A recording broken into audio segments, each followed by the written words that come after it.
रणविजय ने अपने client Danny को प्रॉपर्टी का नक्शा और वो सारे पेपर्स दिखाए जिन्हें वो अपने साथ लेकर आया था। वो खास तौर पर किसी शांत और अलग थलग जगह पर ही प्रॉपर्टी लेना चाहता था, जैसे कि ये थी। इसीलिए वो बड़ी देर तक सवाल करता रहा लोकेलिटी और इलाके के बारे में, और फिर वो प्रॉपर्टी पर आया। ग्रेट, अब मुझे उस प्रॉपर्टी के बारे में बताइए।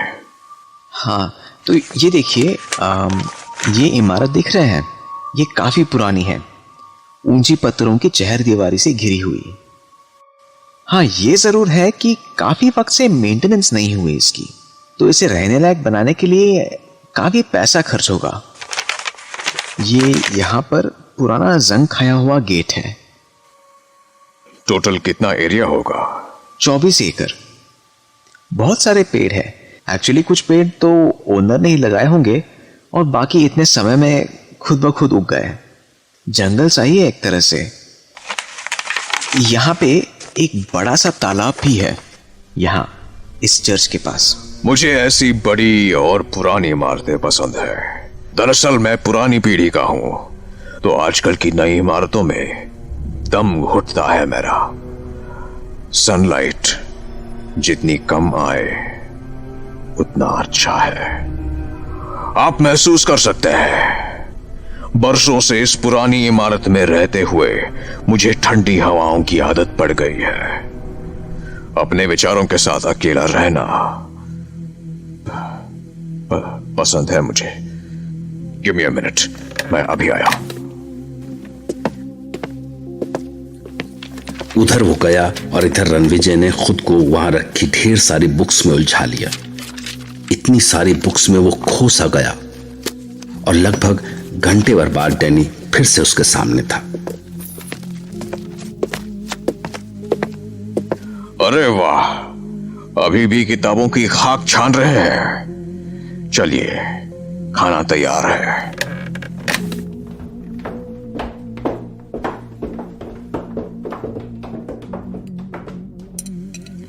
सॉरी, मैं खाना खा चुका हूं।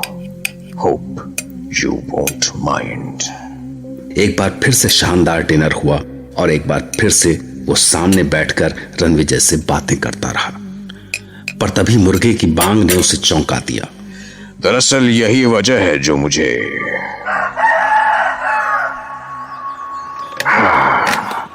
सुबह हो गई। आखिर ये सुबह होती ही क्यों?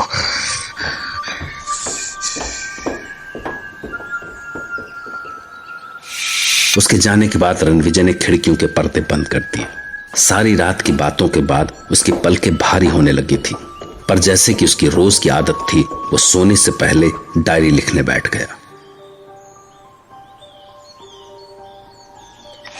8 दिसंबर। मुझे यहाँ कुछ डर सा लगने लगा है। मैं हर बीते दिन के साथ अंदर से टूट रहा हूं। ये पैलेस बड़ा अजीब सा है। एक पल भी चैन नहीं मिलता यहाँ।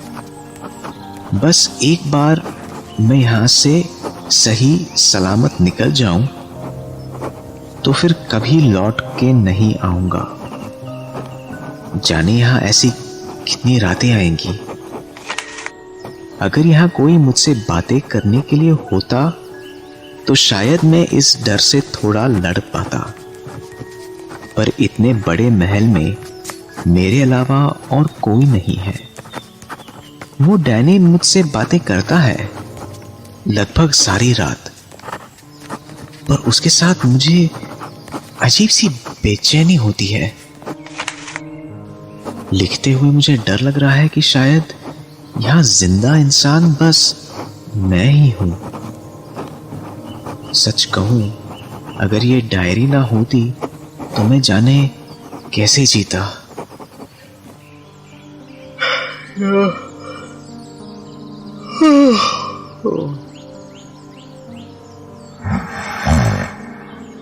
डायरी लिखते लिखते रणविजय कब सो गया उसे पता ही नहीं चला,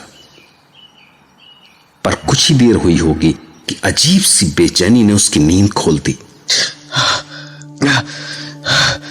कुछ नहीं सूझा तो उसने उठकर अपने बैग से एक छोटा सा आईना निकाला और उसे सामने दीवार पर टांग कर शेव करने लगा। पर तभी एक हाथ उसके कंधे पर आया। Good morning. हाँ,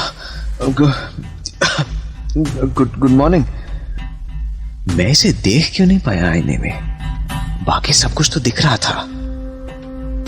मैं पीछे की कबर्ड, फोटो फ्रेम, बस ये नहीं दिखाई दिया आईने में, जबकि ये मेरे बिल्कुल पीछे खड़ा है। डैनी के अचानक आने से रणविजय चौंका तो रेजर से उसके फेस पर एक कट लग गया। ब्लड जब बहता हुआ उसकी चिन तक गया तो वो पलट कर किसी चीज की तलाश करने लगा जिससे वो उसे पहुंच सके। पर तभी उसके बहते हुए खून पर डैनी की नजर पड़ी और उसकी आंखों में एक चमक उभर आई, वही भेड़ियों की आंखों से चमक। उसने झपट्टा मारकर रणविजय की गर्दन दबोच ली।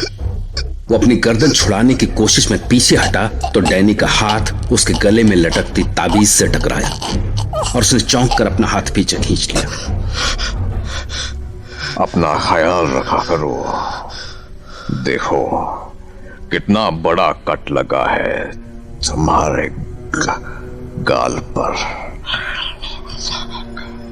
सारी मुश्किलें इस आईने की पैदा की हुई है। इसे हटा ही देता हूं यहां से। अरे, आईना फेंक दिया। आईना हमेशा धोखा देता है दोस्त, इससे दूर रहा करो। अजीब है, आईने के बिना शेव कैसे करूंगा मैं? यहां इसके ही सारे कानून चलते हैं। कब खाना है, कब जगना है, कब सोना है। उसने अपनी घड़ी के पिछले चमकदार हिस्से को देखकर बची हुई शेव की और उसके बाद जब वो डाइनिंग हॉल में पहुंचा तो नाश्ता तैयार था। मैंने इसको कभी कुछ खाते पीते हुए नहीं देखा। चक्कर क्या है? ब्रेकफास्ट के बाद रणविजय पैलेस को देखना चाहता था, इसलिए वो सीढ़ियों से ऊपर चढ़ा और गलियारे से होकर एक कमरे में पहुंचा। पर इतनी खड़ी चट्टान पर बना है ये महल, यानी कोई पत्थर गिरे तो इस ऊंचाई से तो बस पेड़ों की छत ही दिख रही है। दूर से झरने सफेद धागों से दिख रहे हैं। कमाल है, हर दरवाजे पर ताले, कमरों में खिड़कियां हैं और सब में लोहे के सरिये लगे हुए हैं। पैलेस को कैद खाना बना रखा है इसने। तो क्या मैं यहां कैदी हूं? रणविजय की हालत चूहेदानी में फंसे चूहे जैसी हो गई थी। आखिरकार यहां से निकल भागने के सारे रास्ते बंद पाकर भागदौड़ के बाद थके हुए चूहे सा वो सीढ़ियों पर बैठकर हांफने लगा।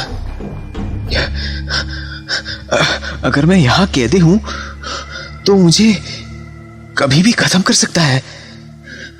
सुबह ही अगर वो कुछ और देर गला पकड़ के रखता तो हो गया था खेल खत्म। क्या करूं? यहां से निकल भागा तो इसका मतलब मैं बस तब तक जिंदा हूं जब तक इसे पता नहीं चल जाता कि इसकी कैद में मेरा दम घुटने लगा है। मुझे अपने डर को छिपाना होगा।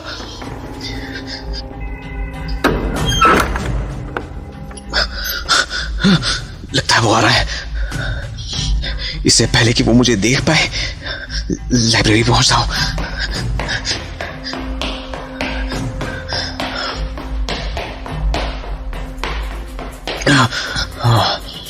वक्त से पहुंच गया।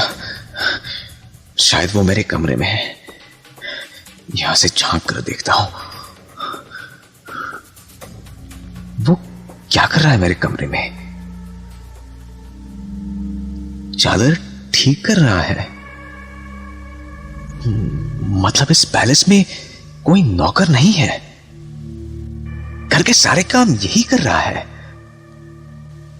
पर कब करता होगा ये सब? इसका मतलब वो बग्घी वाला भी यही था। जब इसने अपने पथरीले हाथों से हैंडशेक किया तभी समझ जाना चाहिए था मुझे। फिर इसने भेड़ियों को कैसे शांत किया? बस हाथों के इशारे से।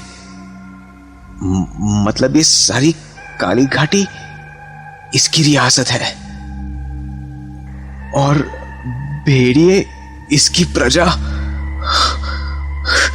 गॉड, शायद इसलिए राजसमंद की वो बुढ़िया और टांगे वाला ऐसे डरे हुए थे। रुक जाओ सा, रुक जाओ, बड़ मानुसों का घर है वो, उधर जाओ कोनी उधर। अगर बेचारी उस बुढ़िया का दिया हुआ ये ताबीज मेरे गले में ना होता तो। रणविजय ने तय किया कि उसे इस जगह को समझने की कोशिश करनी है और सारी जानकारी सिर्फ डैनी के पास थी।